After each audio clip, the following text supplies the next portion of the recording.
Hi, everyone. Welcome to the Golden Ratio Podcast. I am Jen, GR Mom, joined as always by GR Dad. Bonus modus.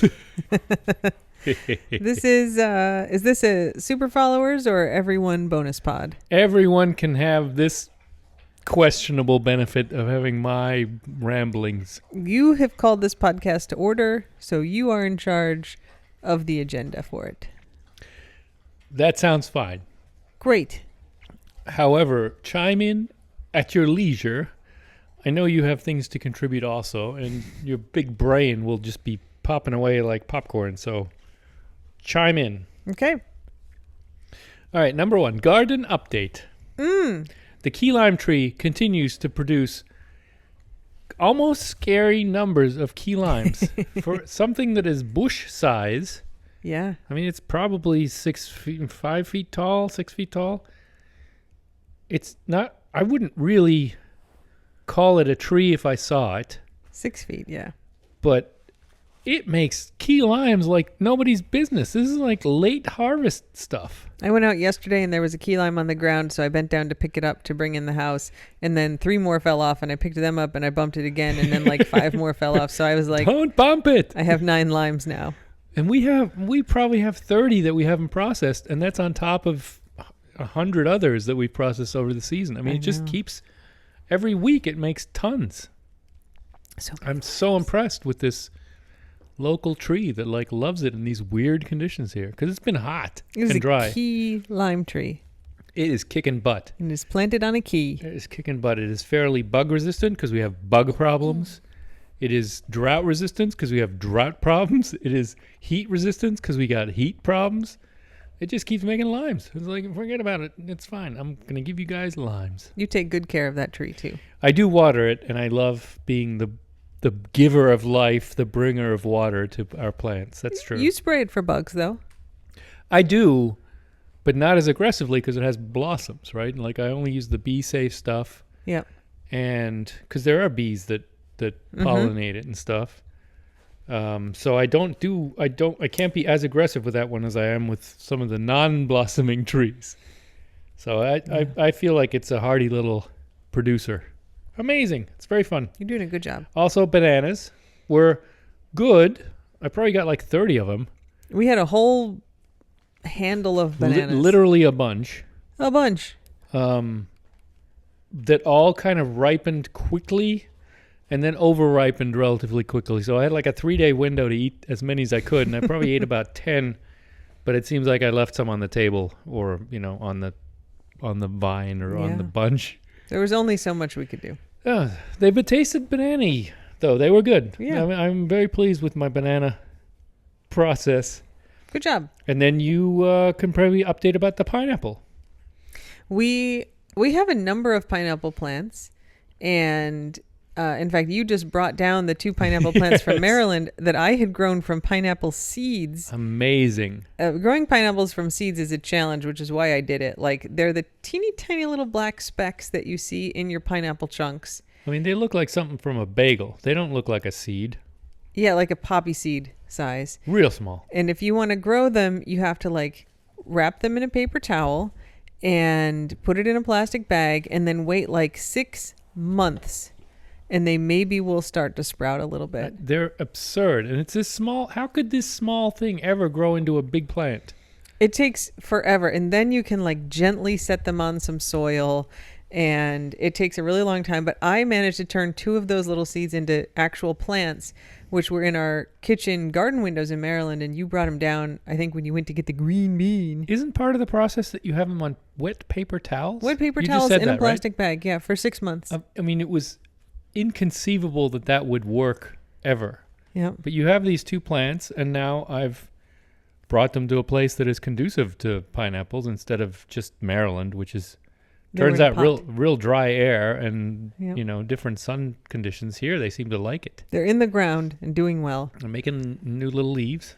And I think we maybe bought a pineapple plant, and then we have a couple that we've grown from the tops of other pineapples, because you just cut the top off. That's what a pineapple plant looks like. And if you peel off the bottom leaves, and there's already roots in there, and you can just stick it in a glass of water for a few weeks and the roots will extend out, and then you could just actually stick it on the ground when you are done eating it. But I like to root them first. And Yeah, I think that's a higher percentage move. yeah.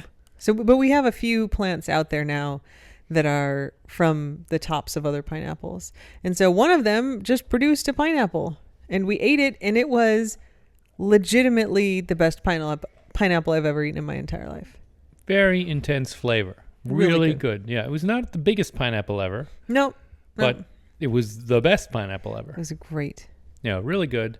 And of course, super fun that we grew it ourselves. I was like chopping it up. You were on the phone. Yeah. And I was like, all right, like it's ready. Because we had grown one before. Yeah, and I over-ripened it. It was bad. I was like, I was not in town. And no, this was that was on me. I think I was sending pictures, and I was like, it's ready. You got to pick it. And he's like, I don't want to screw it up. I'm not going to pick it. I was like, but it's ripe. You got to pick it. And then you didn't pick it. And then like it was 2 days later, it was rotten on the stalk. It was all like fuzzy, fizzy. We had to throw it away. Fizzy is not a good flavor for fruit. So this one we picked, and we let it ripen a couple more days in the house. And I was like, oh, it's time. So you were on the phone, and I was like cutting it up. You're cutting off the outsides and coring it and just slicing it up. And then I ate a piece, and I was like, oh, this is good. And so then I ate like half of it. And I was like, I must leave half really of this good. pineapple for Ingo when he gets off the phone. It was like too good to put in drinks because Oh, it yeah. had just enough flavor by itself. Yeah. Yeah. Good job. And then you planted a guava tree. Yeah. Kind of a dark horse. We have a neighbor, Ralph. He flies the air ambulance that airlifts all the Keys residents to Miami. And he's great. And I was talking to him, and he has a giant mango tree that they kind of transplanted from a neighbor's house. And he has a guava and a sour sop and a sugar apple, like all these really interesting tropical plants. Nice. And yeah. So I talked to him for like half an hour when I was out walking one of the dogs, and I came home inspired, and I was like, I want a guava tree. And Nacho just started eating the box of podcast equipment. He loves wood, apparently. Now you like wood. So yeah, I bought a guava tree. Guavas are delicious. It's doing well. I gotta say, it's really, gathering steam. Yeah, it's like, this is where I live. We also planted an avocado, and it's kind of unhappy. So these are real droopy. I think it's okay. Droopy. Maybe it's okay. It's like it just got rooted. It probably is still sending out little feelers. Yep. One thing that I did order that hasn't arrived yet, but that I've wanted to do for a really long time, is that I bought 2 vanilla plants.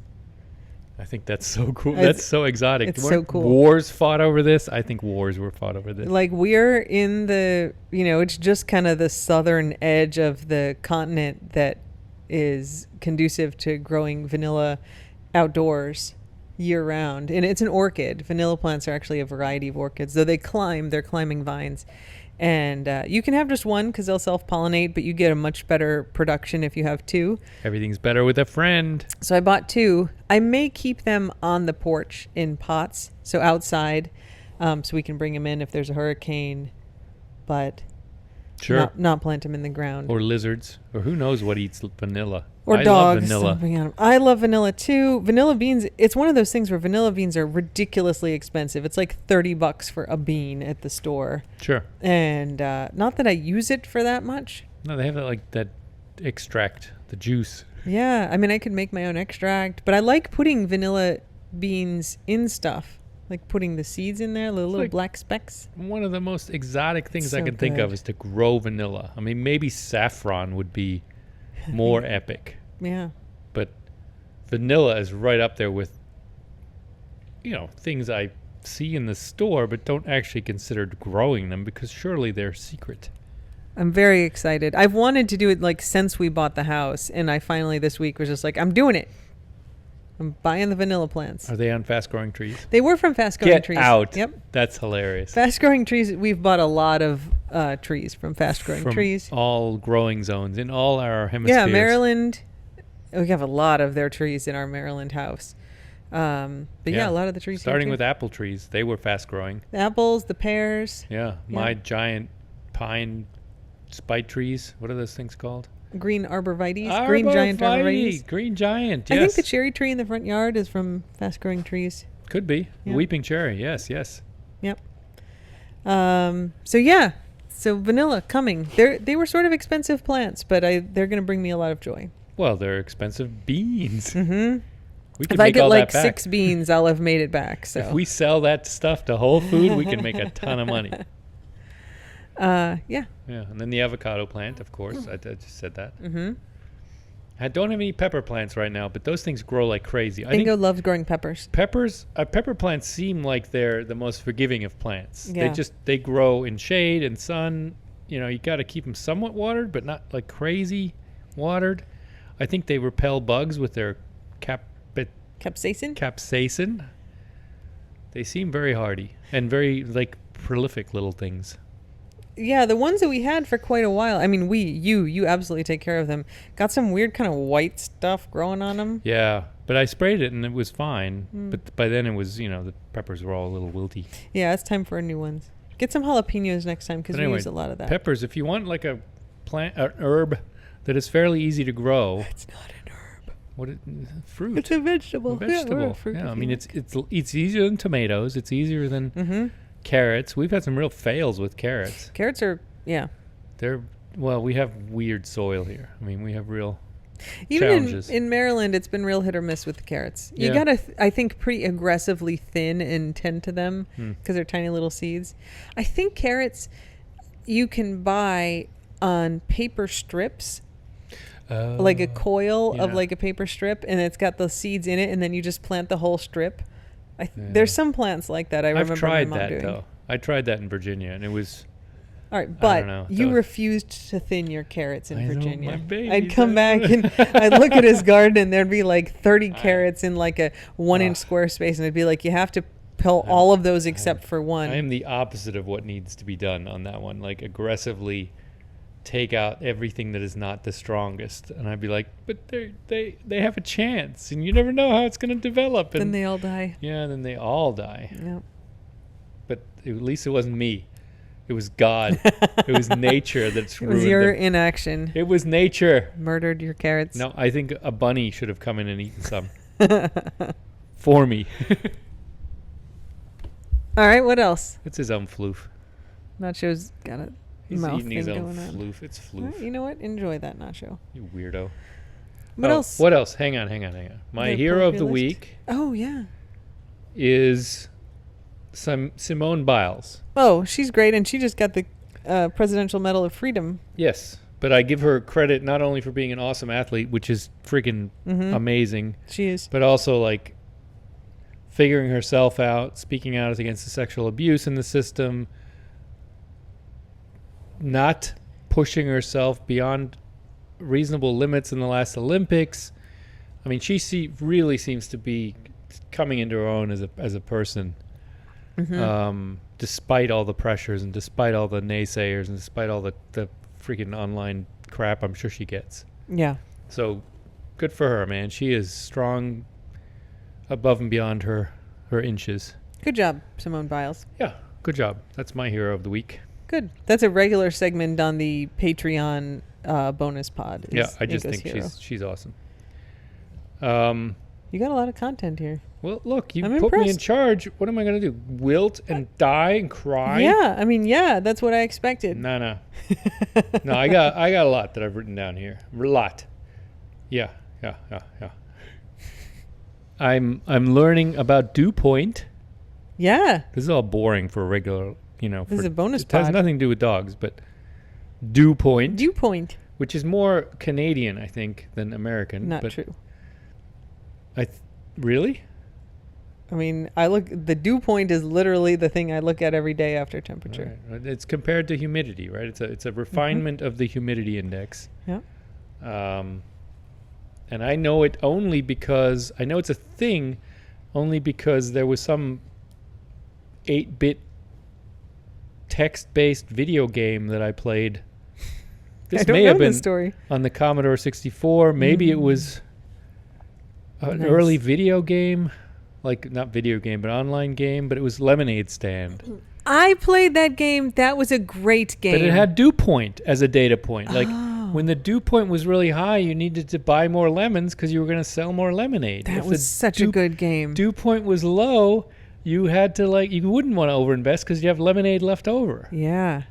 And so the whole thing was you managed your resources, right? You had to buy lemons and buy sugar and I don't think you had to buy water, and then it would tell you how much you would sell, but it was often influenced by the dew point. Yeah, or if there were construction workers down the street. Yeah. But it was like a text-based game, I think. I don't think there were graphics. So it was on the Commodore 64. It was on a tape. Yes. Or I guess you could play it on Apples. I didn't. Not a Mac, an Apple. I didn't have an Apple back then. It must have been a Commodore 64 game. I had a Commodore 64 too. Yeah. That must have been it. Anyway, that's why I know dew point. I didn't exactly know what it was, but if it was higher, you'd sell more lemonade. Because it was humid. But I always thought it was because it was like a Canadian measurement or something, the dew point. Oh, interesting. But obviously it was an American game. It's a business game, business simulation game. Yes. Created in 1973 by Bob Jameson of the Minnesota Educational Computing Consortium, which I believe also did Oregon Trail. Oh, really? Yeah, that was they much, did. much later, though. Oregon Trail Or I never played the original, right? was 1971. But it had the revival in the 2008s or something. Anyway, Lemonade Stand was 2 years after Oregon Trail, which I absolutely played at school. The key was to make more money. And you could but you had to spend money to make money. That's right. It was text-based, and you had to buy cups and lemons and sugar, and they'd give you the conditions. There's construction workers, and here's the weather That's stuff. right. Your road is closed or something, or and then it would get cold. If you overbought lemons and cups for the cold days, you'd somehow lose money. All right, here's what it says. I'm reading you a screen from Lemonade Stand. It is text-based. On day 2, the cost of lemonade is 2 cents. Lemonade Stand 1. Assets, $3.05. How many glasses of lemonade do you wish to make? So it's 2 cents to make a glass of lemonade. Yeah. That's what that means. And you have $3.05. So you can, at most, make as many glasses as your budget allows. How many advertising signs do you want to make? They cost 15 cents each. And what price in cents do you wish to charge for lemonade? Hot days, you could make more and charge more. Absolutely. And you didn't have to advertise as heavily. Yep. And then at the end of the day, you'd get Lemonsville Daily Financial Report. And so it would say, how many glasses did you sell? So this is 50 glasses sold, 10 cents per glass, income $5. And then 50 glasses made, 3 signs made, so your expenses were $1.45, so your profit was $3.55, and your assets are $6.60. Press space to continue or escape to end. Yeah, that was a good game. So that's where I learned about dew point. High dew point equals more lemonade sold. Oh, well, that's good. It doesn't show dew point on here, but it's definitely missing a screen. There was a screen with conditions and stuff. Anyway, dew point, as you've retaught me again, I knew this, is when dew begins to form on a surface of that temperature. Mm-hmm. So if the dew point is 70, if you put something outside... A glass of 70-degree water. Exactly. If you put something outside that's 70 degrees, it will form condensation. Yep. Right? Mm-hmm. And what did we have? The dew point was 79. 70, it was 79 yesterday, I think. So if you put something out at 79 degrees, which is pretty warm... Yeah. In a cold climate, you'd be like, 79 degrees, that's pretty warm. It forms dew. It means at night we get condensation forming on our windows. Yeah, absolutely. Yeah. We keep it warm. It turned I feel like we keep it comfortable in here, but we keep it much warmer than the average people do. During the day. Because when you come inside, you still feel like, this is nice and cold. It's very cold. We keep it between 77 and 79, 77 or 78 during the day. Yep. I saw people in Texas tweeting because they were having power problems with their heat wave, and someone was complaining that their Nest thermostat puts it up to 79 automatically to conserve energy. Yeah. And people were talking about how inhumane it is to have your thermostat at 79. And I was like, I kind of put it at 79. It doesn't. Yeah, it must be different if you have a giant house or something, because ours seems like 79 is fine compared to the outside where it's 92. Yep. Yeah. Anyway. But yeah, there's a lot of mornings where we wake up and the windows are all dewy. Yeah. And not because it's so cold in here, but because the dew point is so high. Vink, Vink, stop harassing your brothers. Brothers, stop harassing Vink. Guac. Yeah. Guac wants to play with Vink. Guac is playing with Vink, and Nacho's like, oh, there's shit going down. Let me get involved in this. He doesn't really know what to do, and I think the 2 brown boys against Vink will be a little overwhelming. I think so. I'm going to let Vink out. Okay, we'll pause the podcast here. Guess what else? What? Today I learned, and I really didn't know this. This isn't like a thing that I knew and have forgotten. You know the unicorn song. You got your green alligators and long neck geese, some humpty-back camels and some chimpanzees. You got to do it with an Irish accent because every Irish pub, not in America, every Irish pub in the world, like including Germany and Australia and South Africa and probably India, you go to an Irish pub, they always have Guinness on tap, and they always have some dude who comes in on Saturday night and sings Irish songs that include the alligator song, the unicorn song. You got your green I can't do it.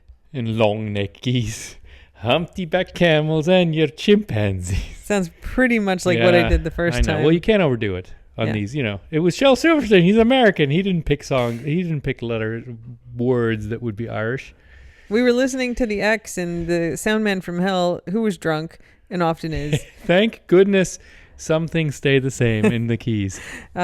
He was like, so we're going to play some more songs from some Key West artists, and he listed some people, and he said, we'll do a Shel Silverstein song, and I went, oh, probably the unicorn song, and then went, Shel Silverstein did the unicorn song? And I was like, yeah, man. On. I mean, I know Shel Silverstein in part because of the Giving Tree, in part because, for my daughter, we had a book of Shel Silverstein poems for her as a kid. Key West resident. And later learned he was a Key West resident. He was a weird dude, and a lot of his stuff is super dark. Oh, yeah. A lot of, it's like a Roald Dahl. A lot of, people getting eaten and people dying and suffering. Monsters actually eating people and stuff. Yeah. I mean, it's he's got a very dark sense of humor. So the unicorn song kind of is consistent with that because it's, they all drown at the end. The end. But it's such a fixture in the world of Irish pubs and the world is this unicorn song. And he wrote the thing. Yep. Amazing. Nobody ever credits him. No one in the Irish bar goes, hey, we're singing the unicorn song from Shel Silverstein. He's a weird looking fella. Your Irish accent is terrible. I know. It's weird because you have generally incredibly impressive accents across a wide range. I haven't prepared. That Irish one's not one of them. I have not prepared. I have not. I don't do Irish. I mean, that's like the leprechaun stuff, and that sounds real derogatory. It's offensive, yeah. Yeah, I don't mind offending other nations, but I don't want to offend the Irish. A lot of times when we're watching the Euro Cup or whatever, I'll be like, oh, it's Italy versus Greece. And he goes Italy and Greece are both terrible countries and everybody there is awful. And I was like, woo! A whole European thing just entered here. Yeah, and it's old fashioned and totally unjustified, but you scratch a European and their nationality will come out and their old national prejudices will come out too. I mean, the British are open about how much fun they make of the Germans from World War One, not World War Two. They're stuck in they're like the Huns. It's dude, that was 1917. Well, you've never made fun of the Irish. No, the Irish are awesome. I don't make fun of the Irish. No. Okay. Nah. So anyway, Shel Silverstein lived in Key West. Mm-hmm. I think died here. I think he lived here until his death is the good way to put it. Mm-hmm. And wrote the Unicorn Song, which is a huge best-selling song. Well, dude did well. Yeah. What a weird connection. Anyway, I'm happy to have blown your mind slightly. Shel Silverstein wrote that song that I independently know from everywhere else. You were correct. He did die here in Key West, May 10th, 1999. 1999? That's not even that long ago. He died of a heart attack. But he's buried at West Lawn Cemetery in Norridge, Illinois. Norwich. Norridge. Norwich. But we say Norridge. Oh, that's too bad because I was thinking maybe we'd go to the Key West Cemetery and look at Shel Silverstein's grave. That would have been cool. He's from the Chicagoland area. He was actually born in Chicago. Really? Yep. Huh. Well, 1930. you can claim him. Yeah, when I was in elementary school, we had like Shel Silverstein Day, and I think it's because he was a Chicagoan. I think he has some poem about getting eaten by a snake or something. I mean, there's some weird I'm stuff being going eaten on. by a boa constrictor. That Yes. one? Yes. Yeah, it's a good one. Ugh. I don't know. Is it? It ends with a gulp and you're dead. You're dead. It talks about all the body parts the boa is eating. Yep. Ugh. Yep. Yeah, he was a complicated guy, and his poems are actually a lot deeper than they seem. And the Giving Tree, I know, has given generations of people a reason to debate good versus bad and parenting styles. Here's a story from his Wikipedia page. Silverstein reportedly met a woman from Sausalito named Susan Taylor Hastings at the Playboy Mansion. What? You're laughing now. Too much. They had a daughter named Shoshana Jordan Hastings, born in 1970. Susan, the mom, died June 27th, 1975, one day before Shoshana's 5th birthday, and Shoshana went to live with her uncle and aunt in Baltimore, Maryland. Shoshana died of a cerebral aneurysm April 24th, 1982, at the age of 11. Shel Silverstein's book, A Light in the Attic, is dedicated to her. Oh, no. No wonder he's a little dark. Yeah. He had bad stuff happening. Silverstein later met Key West native Sarah Spencer, who drove a tourist train. And you guys, there's only one. It's the trolley conch train. The Yeah. conch train. And inspired Silverstein's song, The Great Conch Train Robbery. Man. Yep. If I did a little bit more research, I probably would have not been surprised by any of this. Does that entry mention the unicorn song? 'Cause come on. This is just the personal life section. I think The Great Conch Train Robbery was that song we were listening to on our way into the race today. Oh. When it was talking about the conch train. Yeah, I bet that was that song. Wow. All right, here's what it says about the unicorn song. Silverstein also wrote Cash's biggest hit, A Boy Named Sue. Get out. Mind again blown. Let's just do the whole music section. I knew that, though. I just remembered that. But that's also amazing. That is Johnny Cash's biggest hit, and it was Shel Silverstein about naming your kid Sue, so he turns out tough because he has to fight everyone about it. Yep. Which is, it's a dark age, and it's, gender intolerant and all that. But at the time, Johnny Cash sang it as a very, interesting, funny song and was kind of angry about the whole thing. It's not a gender intolerant song. It's just like people give me a hard time and it sucks, if I remember it correctly. I named my son Sue so he'd be tough because he had to fight everyone who called him, who laughed at him when his name was Sue or something like that. I thought it was from the perspective of the boy named Sue, but I gotta say I haven't listened that closely. Kill that son of a bitch who named me Sue. He was angry about it at the end. All right, so he also wrote The Unicorn. He recorded it in 1962, but it's better known in its version by the Irish Rovers. That's why. Yeah. That's why it gets Irished everywhere. There you go. Nothing wrong with the Irish Rovers. It says he also penned a lesser-known song titled Fuck 'em. I wonder why that was lesser known. But the Irish Rovers didn't cover the Fuck 'em song? I mean, maybe they did. Too early for the Pogues, perhaps. Too early for the Clash. All right, there you go. Sex Pistols would have covered Fuck 'em. What else is on your list, Ingo? That was not in my children's books by Shel Silverstein. Although it might have been. Who knows? He had that attitude. Yeah. What else is on my list? That's getting to the end now. It's Getting pretty to good. the end. Yeah. I mean, you're in charge of this podcast, so... No, I think we're good. I mean, if you have some more little stories or something, or disasters or whatever. Nope, we're good. Good. Yeah. All right, everyone. Well, until next week or next time. Yeah. You never know. Keep checking. Slava Ukraini. Oh, yeah. And don't bite anyone unless they ask you to. Nah, don't. It's not worth it. Bye. Bye.